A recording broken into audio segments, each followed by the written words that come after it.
over there. Sorry about that. Okay. This morning we're going to talk about the book of Hebrews. First of all, I want to talk about our timeline because it helps me to look at a timeline and see where things fit so I can get a perspective on them. On our timeline, over here we have creation, and we don't really know how long ago it was. We think it was a little more than 6,000 years, but we don't know absolutely for certain. We know Jesus was born somewhere between 1 and 5 BC. BC means before Christ. Yes, Jesus may have been born 5 years before Christ. But that has to do with our failed human counting methods. So he was born somewhere around there. And he was crucified 33 years later. So Jesus is the focus of history. Okay? We are 2,000 years later in 2020, and I lost my 2020 tag. I've got to make me a new one.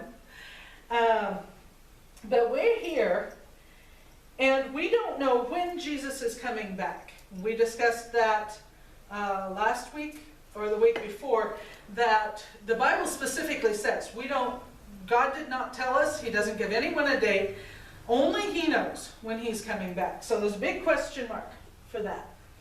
Our Bible, our New Testament, was written in the time between Jesus' death and 100 AD, most of it before 70 AD. And it was complete by 100 AD, and we know that because we have commentaries on it from 100 AD. So we know it was done by then. But today we're going to talk about the book of Hebrews, specifically. We don't know who wrote Hebrews. It looks to me like the beginning and the ending of Hebrews is lost. There's no greetings, how are you all doing? And there's no goodbye for now parts of the book of Hebrews. So it looks like, for some reason, God didn't have that part preserved. History says Paul, maybe Barnabas.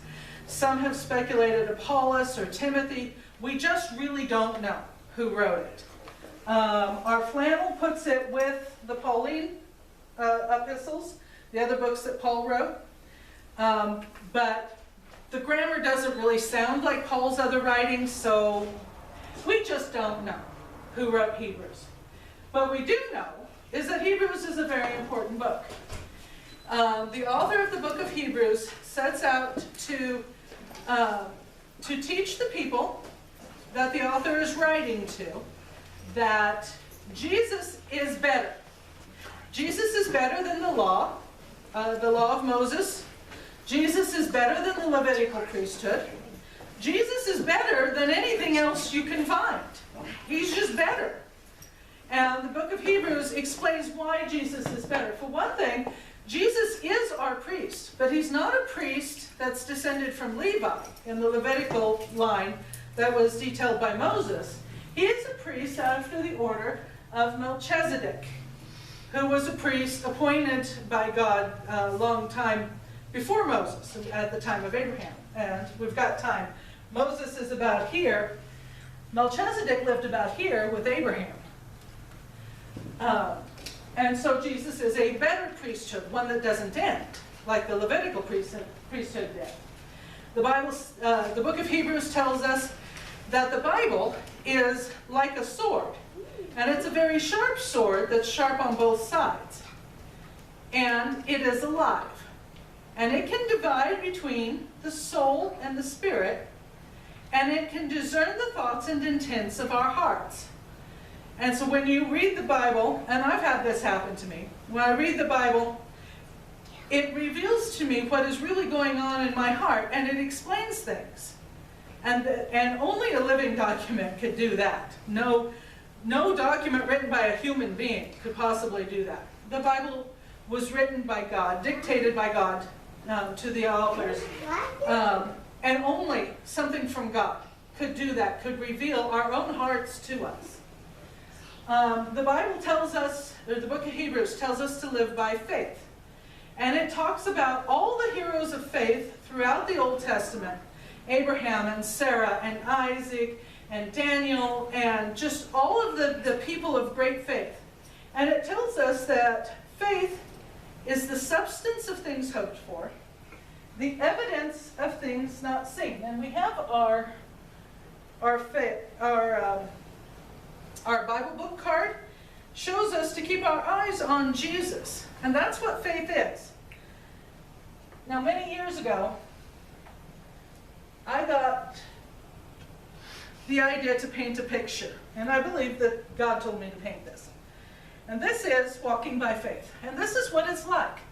It doesn't matter what storms or stuff is coming at us. We don't even look at it. We don't pay attention to it. We don't even know it's there. We just walk towards God. We can't see Him. You can't see God in the picture. But we walk on the evidence of God. We walk towards God and just keep our eyes on Him. And we don't have to worry about the storms that come. And we don't have to worry about things that might happen someday. We just walk towards God and we have peace. Okay? So that about covers our book of Hebrews. And we'll be going into the epistles that we know were not written by Paul next Sunday. So let's sing our song. Okay. He's got the whole